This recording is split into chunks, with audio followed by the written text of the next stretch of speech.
Here we go. Hello and welcome back to the AIM Parenting live stream. Today we're delighted to have a returning guest whose insights continue to resonate deeply with our community.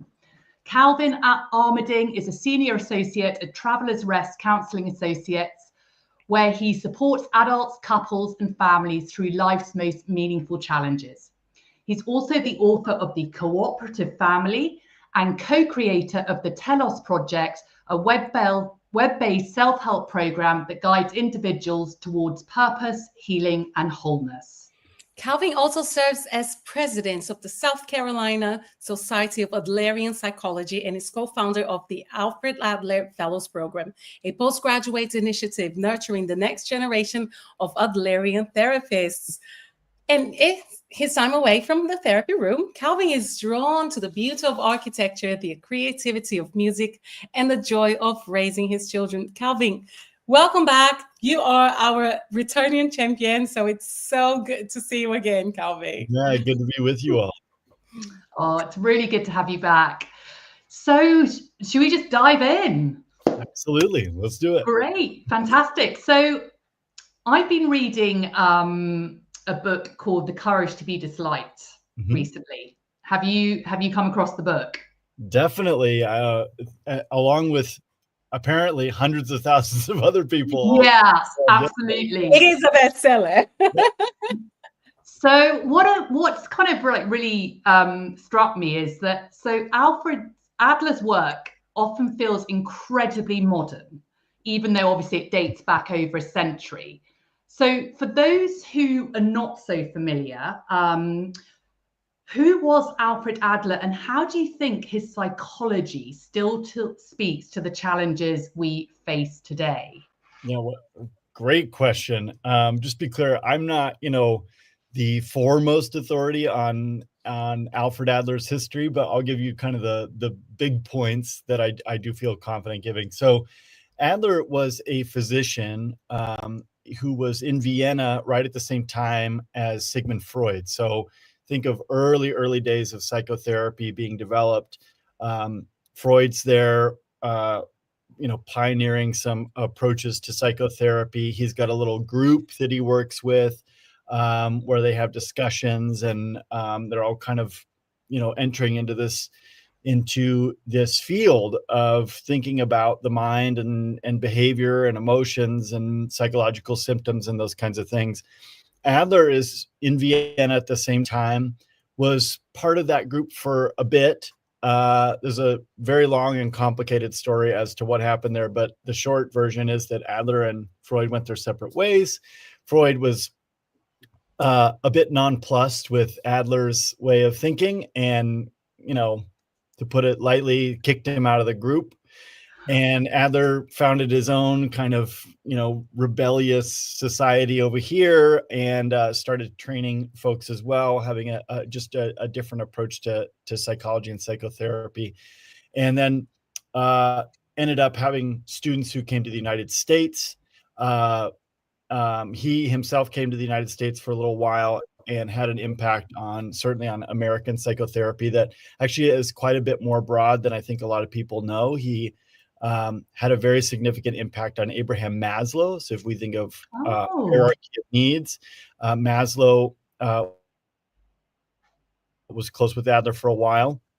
That's the whole interesting story too.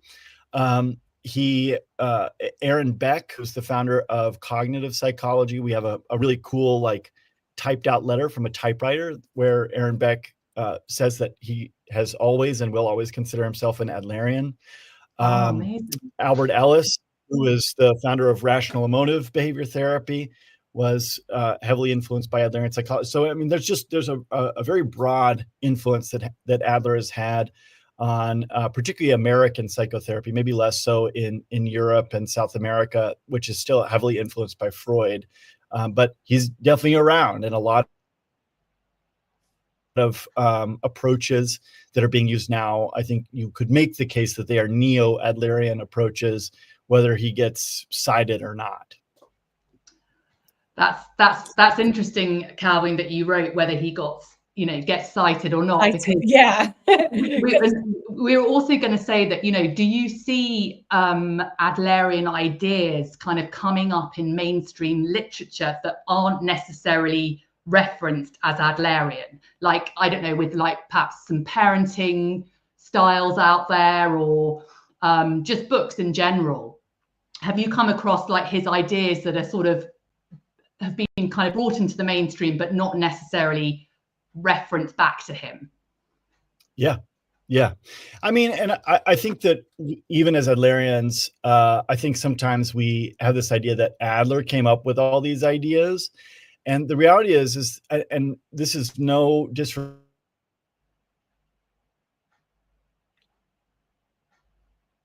Calvin is breaking up, so let's of Alfred Adler, and well, can you? Oh, is it breaking up for you too a little bit? Yes. Okay. Well, it was for me too. So I was kind of piecing together better. Maybe it's still breaking up a bit, Calvin. But yeah, let's just keep on rolling. Let's see how it goes. Okay, I will. Maybe I'll speak slowly, and it'll be easier for people to piece things together. So I think we need to remember that a lot of Adler's ideas, also, he got these ideas from people, like his idea of acting as if. Got this from a guy named, I'll probably mispronounce this, but Weinger was a philosopher who talked about the philosophy of pops up in Adler's work, and that's Marcus Aurelius centuries before Adler comes around. And so I think we need to recognize that some of what Adler's doing is making very old observations, and but doing those with some new language. And I think that that's marvelous. I don't think that there's anything wrong with doing that. I think that's beautiful. But certainly it is the case that Adler maybe has not, for the level of impact that he has had on certainly modern psychotherapy. I think it's pretty amazing how little people know about Adler. And I would say that that's a benefit to this book that you mentioned, The Courage to be Disliked, that we're at least going back at least somewhat to the source, if we can call Adler, to the extent that we can call Adler the source. We're pointing people back to the source.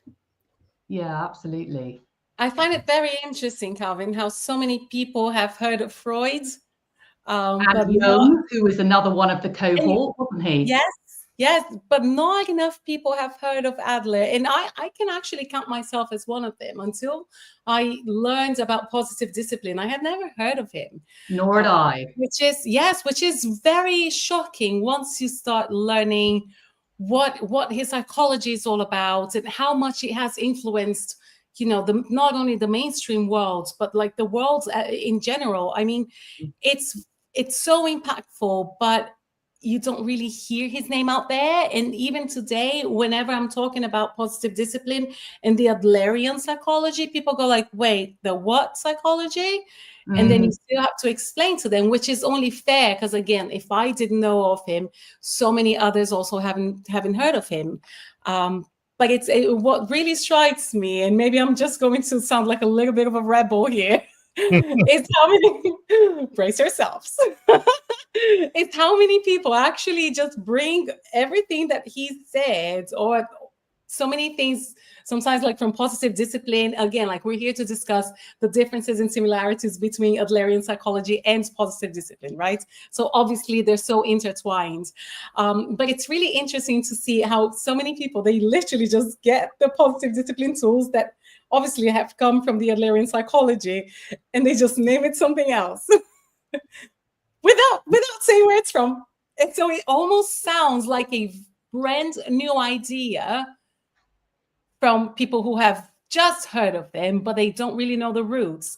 And like now, every time when I hear that, when I read something else, and then I'm like, oh, I actually know where that comes from. And that's not really new. You're just renaming it, right? You're just like putting like a new label over product that's been going on for like over almost like 100 years. Well, I think, I mean, sometimes I feel like such an old guy when I am supervising counselors and training. That's part of what I do.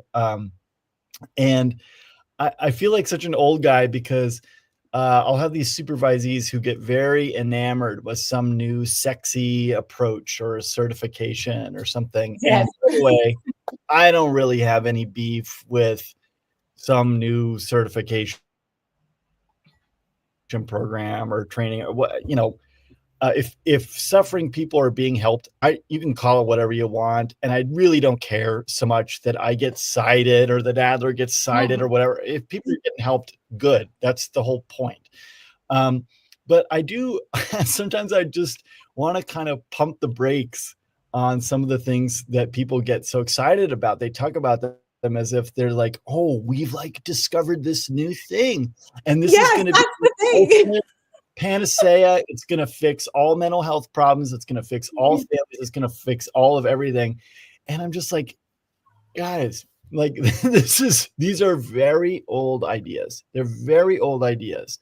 And it's good. I think sometimes that like right now we're having a huge thing in my field where the body and the importance of the body, as opposed to just cognitions and logic and rationality, the body is coming back into psychotherapy.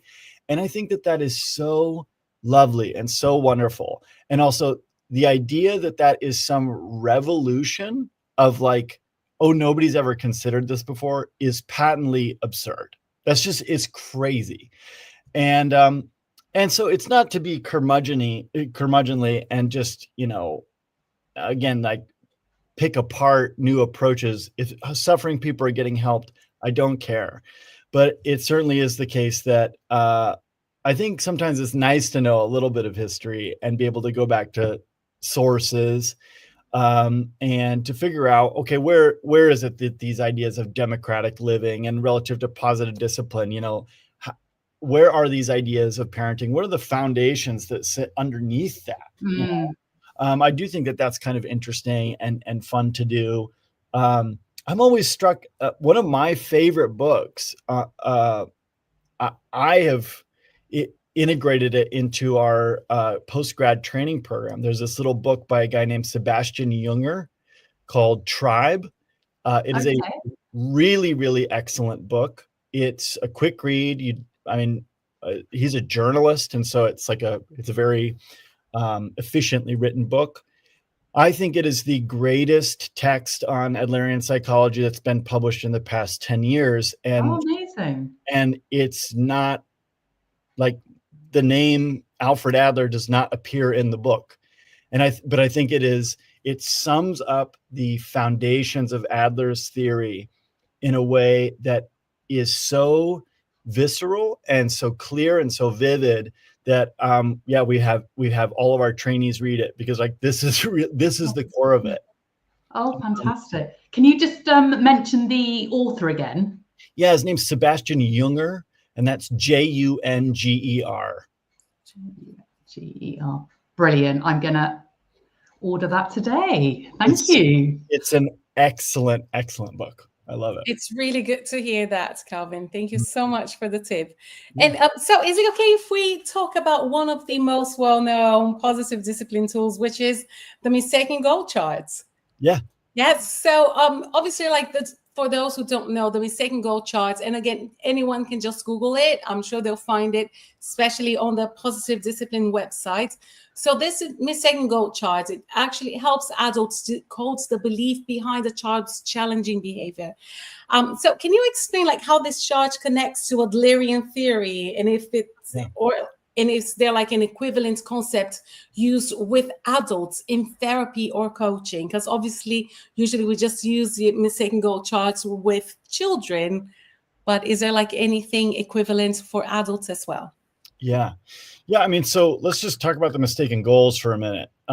This is an idea that was kind of brought together. If you read Adler, it's there. It's out there, right? It was kind of brought together by a student of Adler's named Rudolf Dreikurs. was his student who kind of set up shop in Chicago and was there for a long time in private practice and did a lot of training and teaching there as well.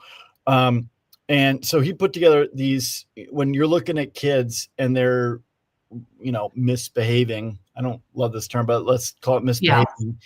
Yeah. Dreikers just observed, okay, there are these 4 mistaken goals that they're out there, seeking undue attention. They're seeking undue power or control.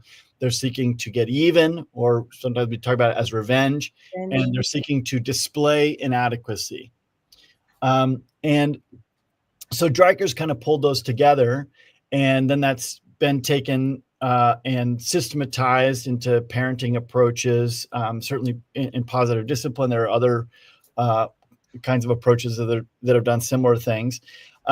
So I think how this connects to Adlerian psychology first and foremost is that Adlerian psychology is teleological, meaning that so Freud had this idea, right, that people, as they move through life, they're kind of propelled from behind by their traumas, right? Yes. These experiences back in the past that push them through life. And Adler had this different approach where he said, okay, yeah, people are moving through life, but rather than being pushed from what's behind, they're being pulled from what's ahead of them, this imagined goal. They have this, they are moving towards a desired state. And so Adler is constantly talking about goals and purpose. And so rather than thinking of, oh, they did because of something in the past, he's saying they're doing it for this desired thing out in the future. And that is, I think, a dramatic difference between a lot of the way that people think about behavior and symptoms and mental health disorders. And then when we get to children, children's behavior, whether good behavior or misbehavior, we're so much thinking about, okay, we're either looking at the behavior itself saying, is this good behavior? Is this bad behavior?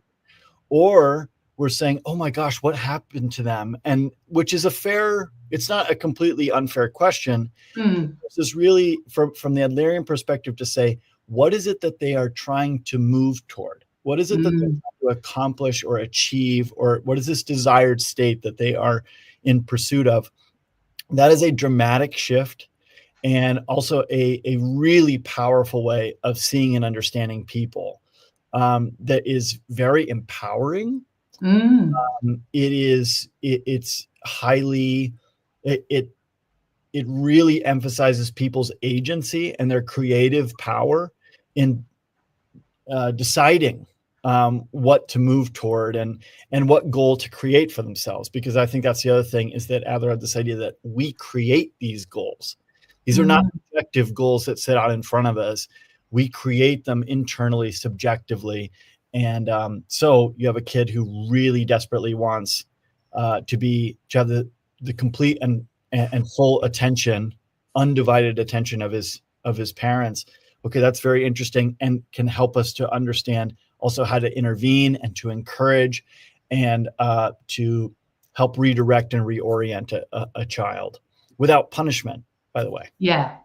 No, it's fascinating. I mean, I do think the mistaken goal chart is such a powerful tool. It really, when we do our 6-week course and we teach parents, I mean, although it's quite technical, it does get like some techniques, right? Getting used to.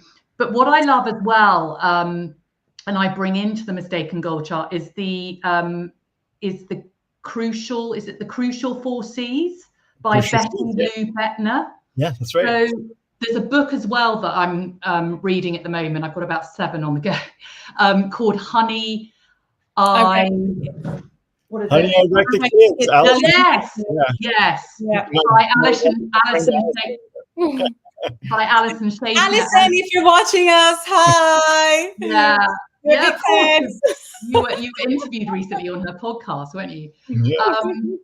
Yeah. It's such a great book, and I love the way the mistaken goal chart is kind of broken down into these crucial 4 C's as well, which I sometimes think is a sort of more user-friendly way of helping parents sort of get their head around it.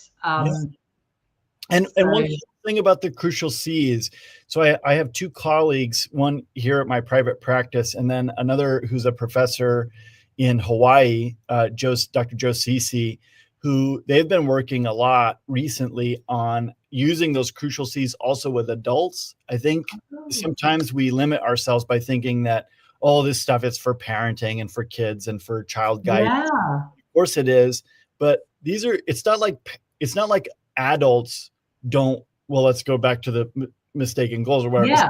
Adults don't want attention or power and control or revenge or to display inadequacy, like they do. And it's not like adults don't want to feel capable or to feel connected or to, like we could go down the list. These things absolutely can be used with adults. And and I love you're so right about the crucial C's, that they really can be kind of operationalized in a way that is very, like, it's not particularly jargony, like lay people really understand what you're talking about. Where sometimes, I don't know, you say display of inadequacy and people's eyes cross over a little bit, Yeah.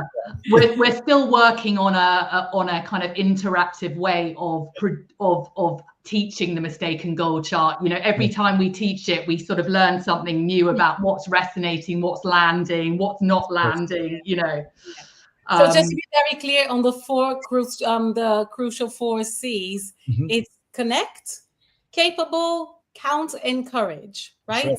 So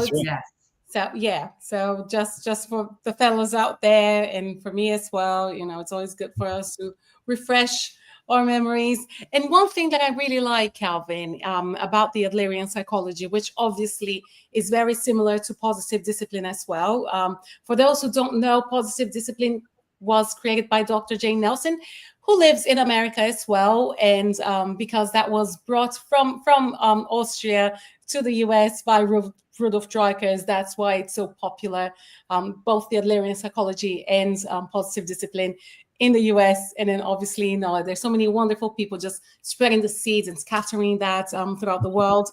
Fernanda Lee, obviously, being such a great one, it's impossible for me not to mention Fernanda Lee, my beautiful mentor.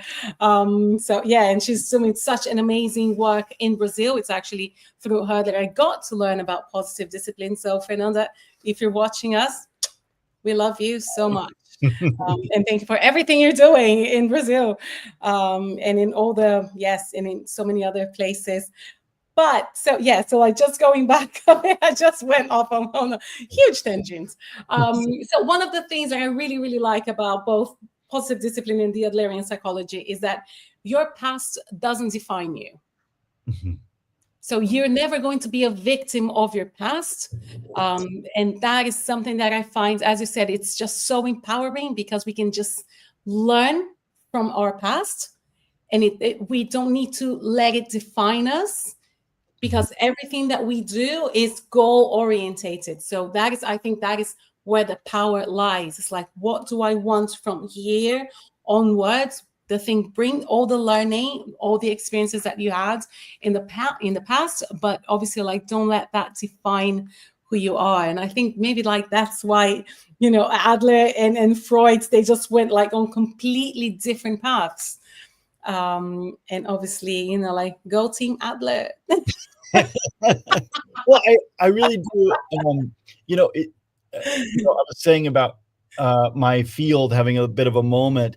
Trauma is so much the thing right now that is a big deal in my field. Trauma informed this and this trauma treatment, this trauma, and of course that's appropriate. I do an enormous amount of work with trauma, but sometimes I get very uncomfortable in the way that trauma gets talked about by colleagues of mine, as if it is this thing that happens, and then it's like, well, now trauma does this to you. And first of all, I'm like, hey, we need to pump the brakes. First of all, what constitutes a trauma itself is very subjective.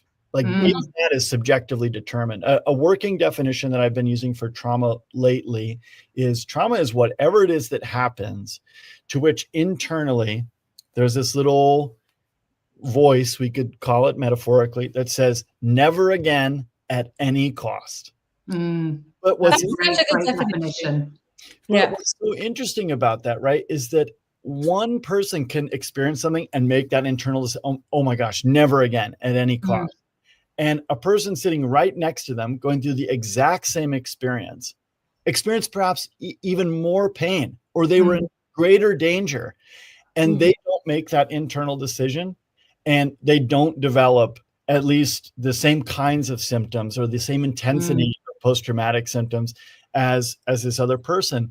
And so that's, so I'm like, even what constitutes a trauma is subjective, but then also there's this aspect of what is the meaning that we give to what happens? This is a huge thing in Adlerian psychology of, okay, let's say, heaven forbid, that you are assaulted. Okay.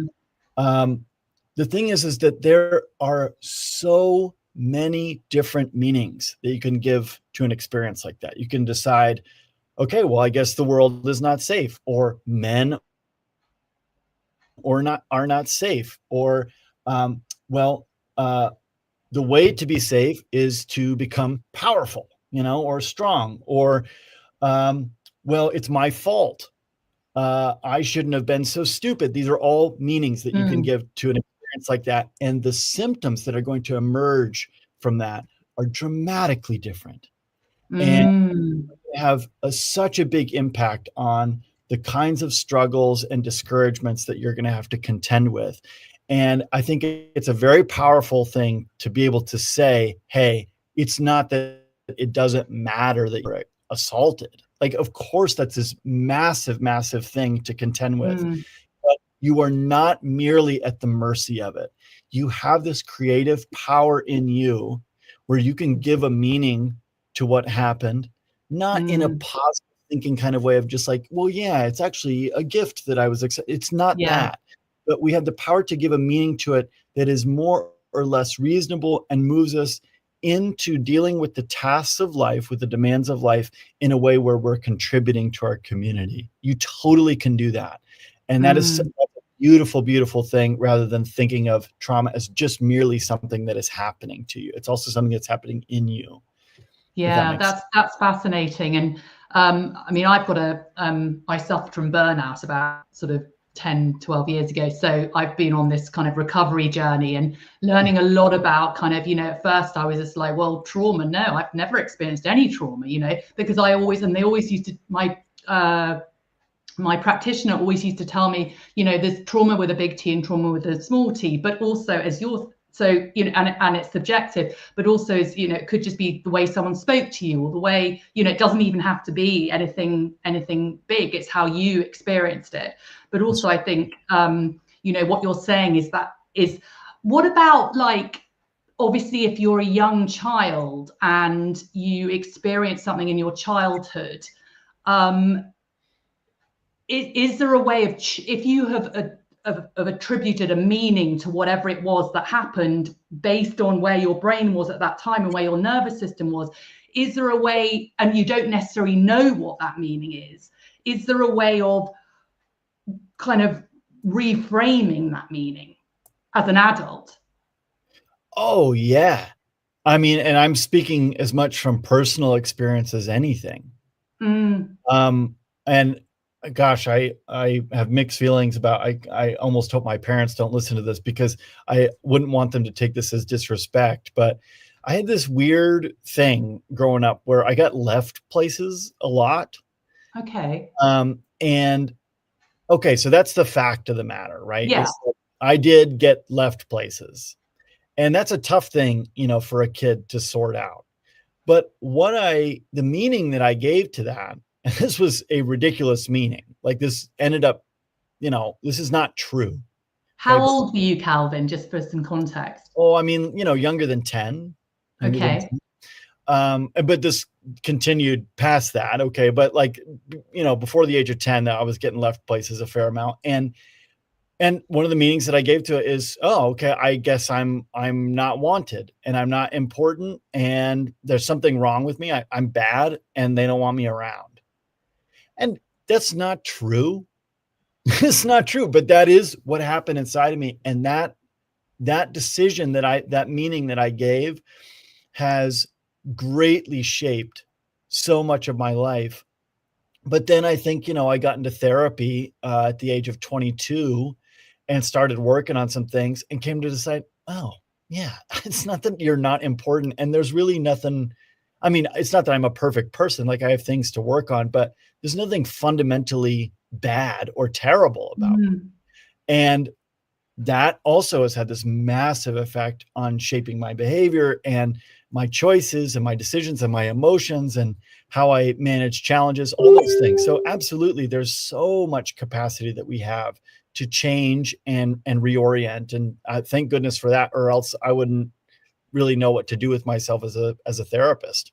Sure. And if the child has experienced the whatever trauma it is before us, the age of where they can actually remember how they made what decision they made about it, do you have a way of kind of digging into that and sort of bringing that to the surface, or is that not relevant in terms of? No, I mean, I think that so much of the work of working with particularly like very young kids is helping them to see that there is more than one explanation for things. Not to tell them this is what it means, because that's their right. They need to decide for themselves. And that includes if they give it a ridiculous meaning that is going to create a lot of pain for them, they need to have the right to do that. And that's hard, I think, as adults who love and care for children, but we need to make sure that we're not over curating, particularly because so much of what trauma is, right, is it is somebody being robbed of agency. And so then trauma therapies or parenting approaches that seek to deal with something like that by further robbing agency from a child and saying, this is what you must do, this is the meaning that you must give. I think that's really mistaken. It may come from a virtuous place, but it's a mistaken way of dealing with it. But I do think that there's something to helping a child to see, okay, this is what you've decided about what happens, about what happened. What else could it be? What else could that mean? And help them to see from these other, that, there's more than one angle to look at this from, or even little things like, like I go on these business trips. Yeah. And like I've missed my son's birthday a few years for these trips, and to sit down with them and to say, okay, dude, I'm going to be out of town. I'm not going to be here on your birthday. How do you feel about that? What is this like for you? What do you think that means about how I feel about you? Could it be that there's some part of you that's a little worried that I care more about this other thing than I do about you? Whatever, and I try not to overfeed him ideas, but at least to engage him in like, what have you decided about this, that I'm not there? And then to debrief after the trip, to be like, what was it like to be there without me on your birthday? And to offer him an opportunity to claim his own creative power and say, what is it that I want to decide about the fact that dad wasn't here on my birthday? And to have him at least know that he does have that creative power. I can't take that away from him and say, this is what it means that I wasn't here on my birthday. I really want to. I really want to. Yeah. My place. It's interesting how there's so many societal expectations. One of them being you have to be home on your children's birthday, but not always is this necessary. So I feel like oftentimes societal expectations actually, they feel much louder than the reality within your whole family. So maybe it's not a huge deal for your son or even for you not to be together on each other's birthdays. But once people from the outside see that happening, they go like, oh my God, but why? And they just, it feels like such a shock, right? And then they go like, oh, so wait, should I be hurt about that? because I was fine until you just told me, right? Well, I mean, it is, just to be anecdotal here, like my son, when I ask him these questions, he kind of looks at me like, yeah, what's the big deal? Like, I don't care. Yeah, it's a big deal for you, but yeah. It's entirely possible that he somehow deep down, I don't think this is true, but it's possible that somehow deep down he feels that he needs to reassure me by putting on this show of no, I'm okay, but deep down I'm like, well, it's possible. I'm open to that. And but what seems more apparent is that he's like, yeah, it's really just not that big a deal. Yeah, it's all right. Yeah. And then of course there are other things that it never occurs to me that this would be a big deal. And it's a huge deal for him. He is devastated by, oh, you did this or you didn't do this. And that just goes to show you, that we do have this incredible creative power. And that is such good news for us, that we have the power to create a sense of what things are. We can't do away with the objective facts of things, right? Like, you can't imagine his way to me being there on his birthday when actually I'm in Europe, but he can decide what it means that I'm in Europe. And I love how, like, one of the tools from positive discipline, which is probably from Adlerian psychology again, is decides what you will do. Obviously, that tool actually starts, it's from the adult's perspective, like what the adult is going to decide to do. But if you think about it, it just works so well for the child as well, doesn't it? It's just giving them the power. And what I found so interesting, Calvin, about what you were saying, like about your son's birthday and like the whole situation, is how important having an open communication is. And to be able to name the feelings. And as you said, you brief them and then you debrief them, right? So, and it all boils down to really good quality communication. It really is very true. And I think that at the core of good communication also is this curiosity. That something that Adler was kind of renowned for is that, somewhat unlike Freud, he was never going to explain his patients to his patients. He was never going to say, well, here's what's going on, is that you actually want to have sex with your mother and you have this murderous desire toward your father. And that is why you're sexually impotent with, this woman. It was never going to be like that. With that, Adler was like, all right, I mean, you tell me. And he would make guesses, and maybe perhaps his patients would confirm his guesses, in which case, okay, it seems like we're onto something. And then they would, I don't think that's it. And he said, I must be wrong. Tell me more. And this is a proper, respectful disposition to have with other people, whether you're parenting or whether you're a therapist or whether you're just a human being interacting with other people, is to allow them this choice to stay in your lane, right? To understand that I have power over me and I'm going to avail myself of that power.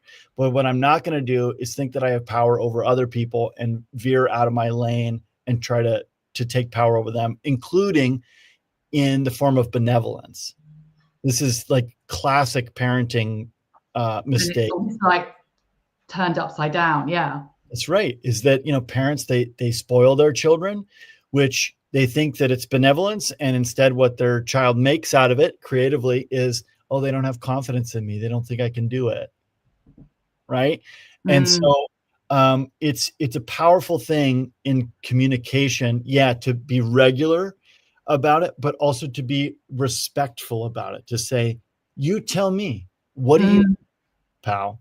Not let me sit down and explain to you what it means that I'm not going to be here for your birthday. Tell me, what do you think? What was it like for you? That kind of curious disposition, I think, is at the core of good communication. Absolutely. And this curiosity, it can only come when you two are coming from almost like the same level. Yes. Because it has to come from a democratic relationship. That's right. Yeah. Or else it just doesn't work, because no dictators are ever curious, are they? They are not. No. Yeah.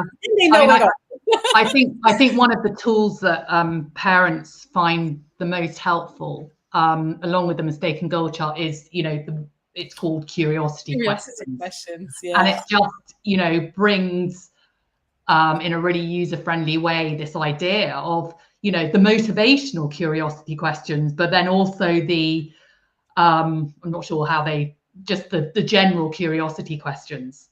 Yeah, the tool Yeah, cards. look at those. Yes. So for those who are not familiar with positive discipline, there are actually, and this is probably one of the biggest differences, I would say, between positive discipline and Adlerian psychology.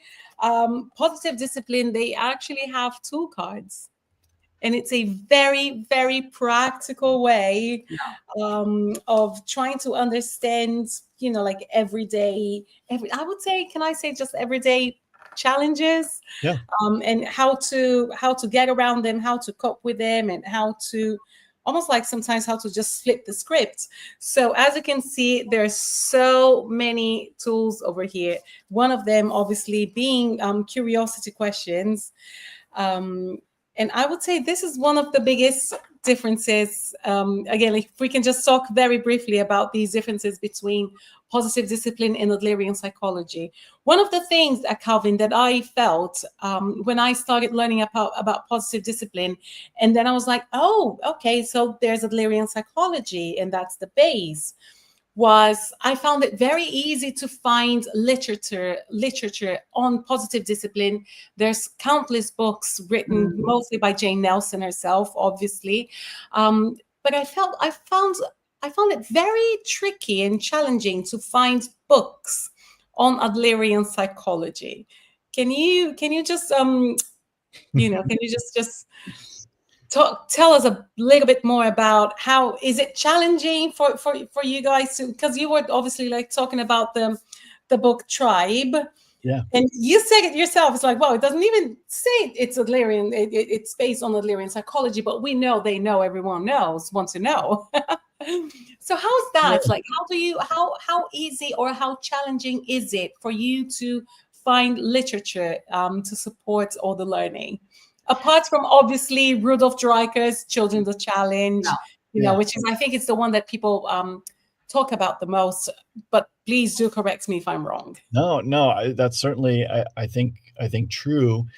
I think there's a few reasons here. Now, I understand this is to some degree a matter of opinion, but I do not think that Adler was a particularly riveting writer, for one. That kind of explains, yes. Yeah. It's, and I have read, I think almost all of his published work.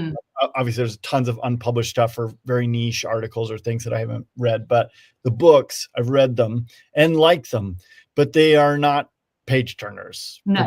He's not particularly gifted with prose.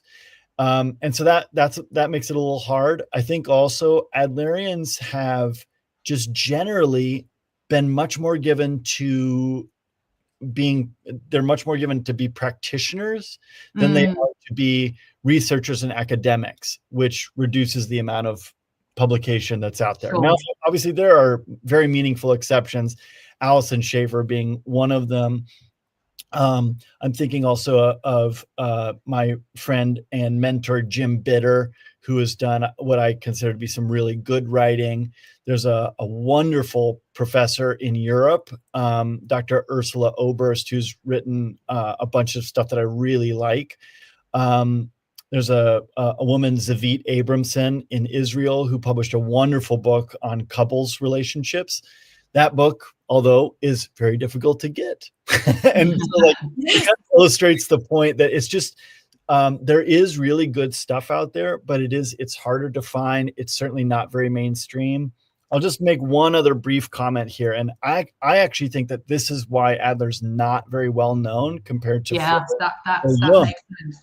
Is that Adlerian psychology has not been connected to cultural stories very well. And I think that is tragic. So if you go and take a university Shakespeare course and you read Hamlet, you are going to learn Freud. End of story. Like that is going to happen because there's all these Oedipal conflicts written into Hamlet. you watch Star Wars or you read Harry Potter and the hero's journey, that's Joseph Campbell, which comes out of Carl Jung stuff. It's all there, right? And so there are these massive cultural stories that people are connected with that have been connected to these psychological theories. And Adlerians were putzing around doing cool little, clinical conversations. And they're awesome. And there's no criticism to anybody who's doing that work. But we've done a very poor job, I think, as a community of connecting with cultural stories. And I think the more that we do that, I think Adler is going to capture people's imagination, because it's not that you can't do it. I have a whole workshop that I taught on how Talladega Nights, The Legend of Ricky Bobby with Will Ferrell, that movie is a perfect depiction of Adlerian psychology and Adlerian psychotherapy. It's fantastic. What was the name of the film, Calvin? Talladega Nights, The Legend of Ricky Bobby. It's like this slapstick comedy. Will Ferrell is this NASCAR driver, and it's like his whole story. But it's so Adlerian, the whole thing. So there are these stories that we can. It's not quite Hamlet, I guess, but it's almost cultural story. And so I think we certainly need to be doing more of that. And can I tell you something, Calvin? Now that you mentioned this film, have you seen? Well, are you familiar with the film Matilda? Yeah. To me, that's the mistaken goals are all there. You can see revenge so clearly, and you can see there's so many elements in that film and the musical. Especially like the new version, the one that's actually a musical. That's particularly my favorite. And there's so much you can see that is based on Adlerian psychology, and that has so many elements that you can just grasp, and so many tools from positive discipline that you can just see in that production. It's mind blowing. But again, it's like, how many people have actually said that in the mainstream world and used Matilda, which is so out there. Everyone's heard of Matilda, Roald Dahl, the whole thing. And who has actually connected these two together? Right. So that's such a beautiful and such an easy way, again, like using the film that you've just mentioned, or Matilda. So there's so many things out there in the mainstream world that we can bring and, use these elements of. And obviously, like I was doing this mentorship with Fernanda Lee. It was, a month ago or so. And we were talking about the Netflix series Adolescence. Yeah. Again, there's so much that you can discuss, bringing the Adlerian psychology and positive discipline to the table.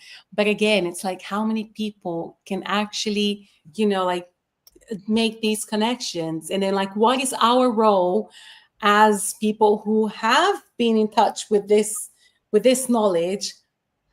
How important would it be for us to actually share that and present that to the world?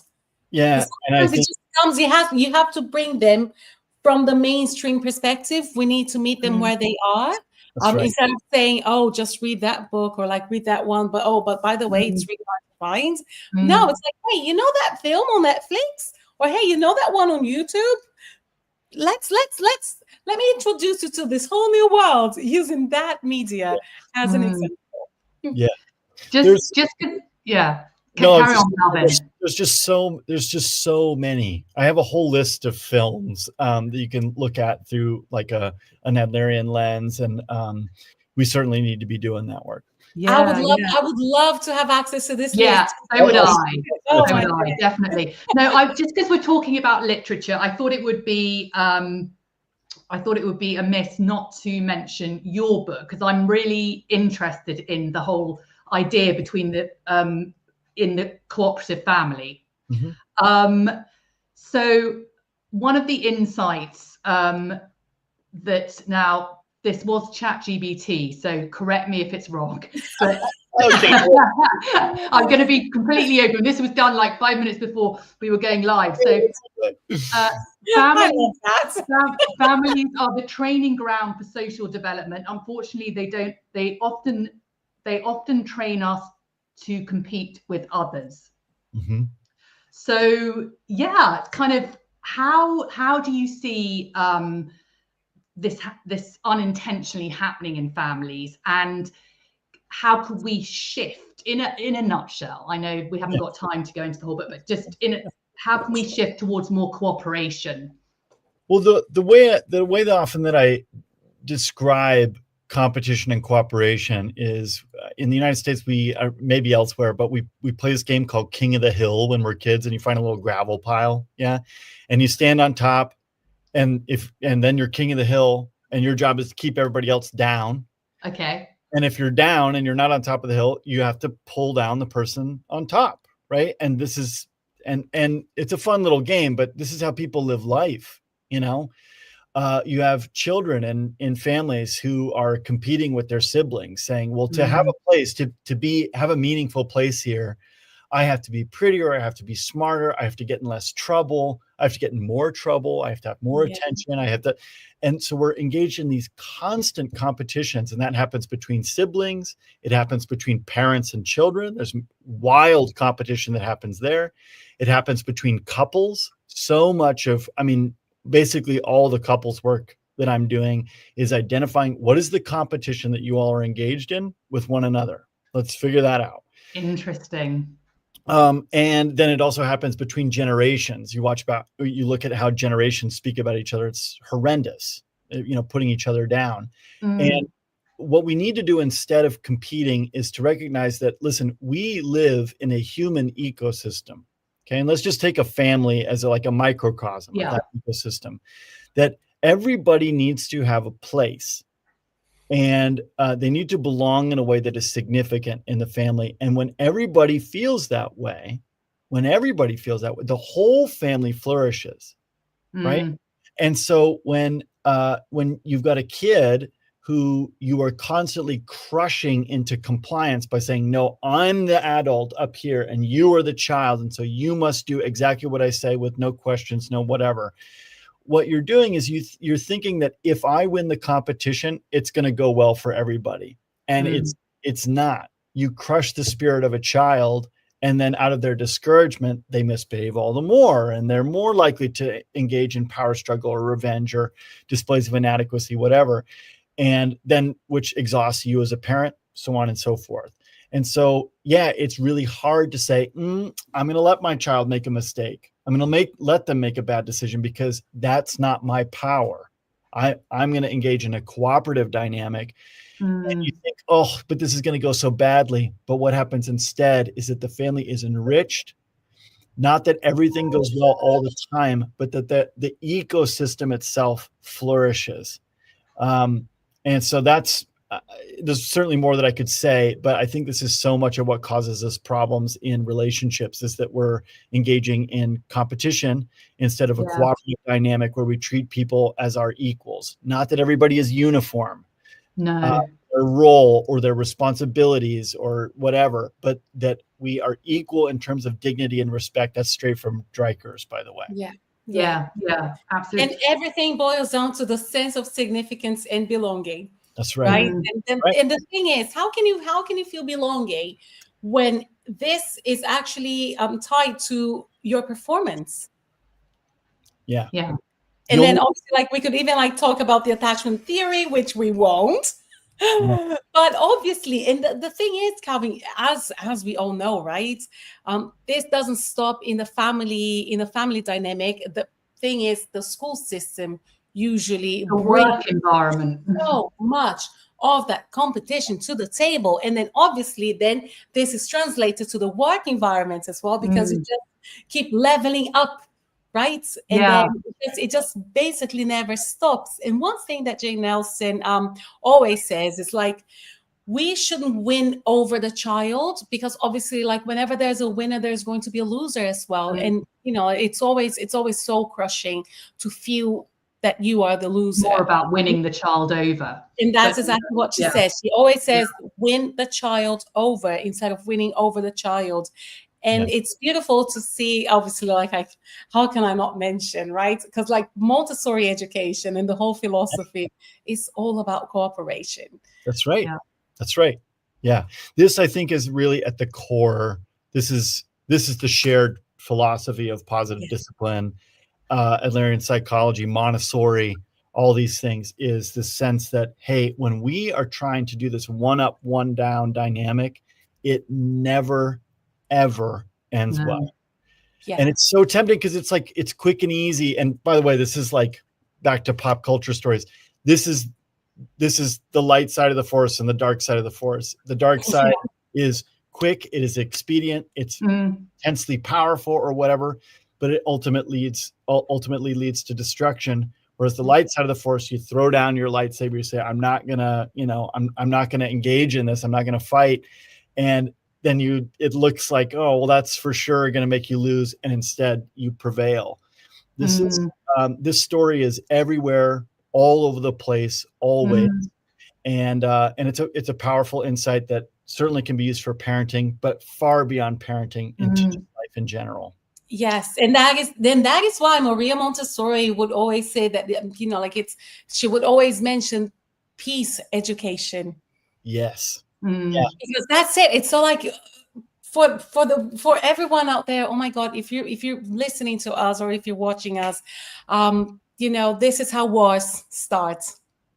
This is how major conflicts actually start. So please do not take this lightly, like what we're doing here, what you are doing, like in your industry as well, Calvin. We are fighting for a better world.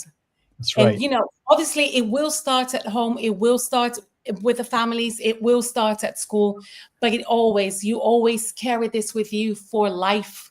And whenever people say to me like, oh, like, I wish I had learned about positive discipline, like when my child was 5, my children are all grown up, and I'm like, oh, hold up. Never too late. This still works. Yeah. This works for everyone, all ages, all stages in life. Same thing with Montessori, with the whole Montessori philosophy. Because once you take this on board as a philosophy, it's not limited to any stage in your life or like to any physical space. As in, it has to be at school, it has to be in a learning space. So it just goes so much deeper than that. And at the end of the day, we have such a huge goal, at the end of the world, right? Because thank God we are all goal orientated. And it's really about bringing a lot more peace and a lot more enjoyment and the self-fulfillment that comes from living and building a community together. Because again, like, how can you build a community when you are rooted in competition? You can't do it. Yeah, exactly. I just wanted to mention as well, just talking about kind of, all ages and stages, the work that is being done with dementia care and Montessori, which I think is just such a fascinating area, and how it is just an example of how these principles, whether they're Adlerian or Montessori, can be used throughout our lives, for dignity, for respect, for peace, for making people feel, good about themselves and each other. So yeah, it is cool how these principles stretch across culture and across mental stage, across health and neurodivergence, and I mean, what sexualities, race, whatever, all these things really remain true from culture to culture, from person to person. It's part of why I really believe in this stuff. And you're right that this is not a psychotherapeutic technique. It's not a parenting technique. This is a philosophy for life, and it's a vision for the flourishing of humankind. With all of our imperfections, we will continue to struggle, but there are better and worse ways to struggle. And I think it's nice to have a vision of a way of struggling that dignifies and enriches and moves toward peace, rather than competitive victory, where we crush people's spirits and their hearts and their bodies. Absolutely. And I just love the, I don't know who said this, whether it was Dreykus or Alfred Adler, but, just that courage as well. He talks about courage so much. And, There's so much about resilience now, isn't there? But he really talks about courage, and that courage actually to be imperfect.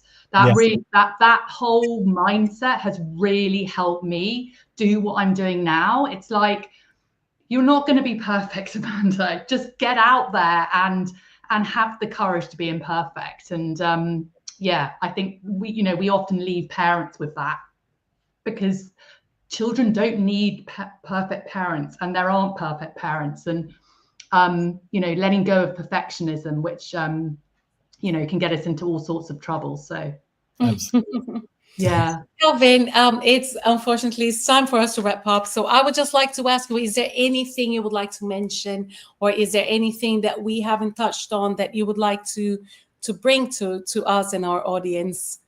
Well, I just think that I would encourage all of us to, I really don't care if it's Adler and he gets cited. I don't care if it's me and I get cited. I don't care if it's Dr. Nelson, who, by the way, I've met and love, and she's amazing. I think that we do need to take this message out to communities. We need to be inviting this into our communities as a kind of discipline to work on ourselves. And to make sure that it doesn't stay in the counseling office, or that we don't restrict it to, parenting our children. Then they turn 18 and we're like, okay, we throw away the ideas. These are ideas for life. Let's not dispense of them or keep them too boxed into certain contexts and environments. Yeah, love that. It's a lifestyle, isn't it? Yeah. And it shouldn't be limited to those who can afford. Yeah, that too. Right? And that is obviously, again, like just bringing Maria Montessori back to the table. That's why she never trademarked any of the things that she's ever created, any of the materials, because she really wanted to make sure that it was out there and available and accessible for the whole world to enjoy. So hopefully, like through this live stream and through amazing people like yourself, who's giving up your time to be here with us and just share so much of your knowledge, Calvin, like we are also being able to spread these seeds a bit more, and like without costing anyone any pennies. So we do appreciate you, Calvin. Thank you so much. Very much appreciate your time, Calvin. We have gone over, but okay. This was such I love this conversation. I didn't quite know where it was going to go, but we've touched on so many kind of exciting things, and so much hope. Yes. Well, thank you so much for the opportunity. I will always chat with y'all anytime that you want. Oh. And if not, I will chat with a brick wall. I can talk about anything. So you know what, Calvin? Let's put it this way: you're always welcome here with us. Okay, lovely. We really appreciate you, Calvin. Thank you so very much for your time. Thank you, listeners, for tuning in. And we will be back. Lucy and I will be talking about the prepared environment and how important it is to encourage independent play, and how we can practically inspire our play spaces to get our children playing independently. And so we'll see you in a couple of weeks. Yay. Have a great one, everyone. Take care, and we'll see you. Bye. Bye for now.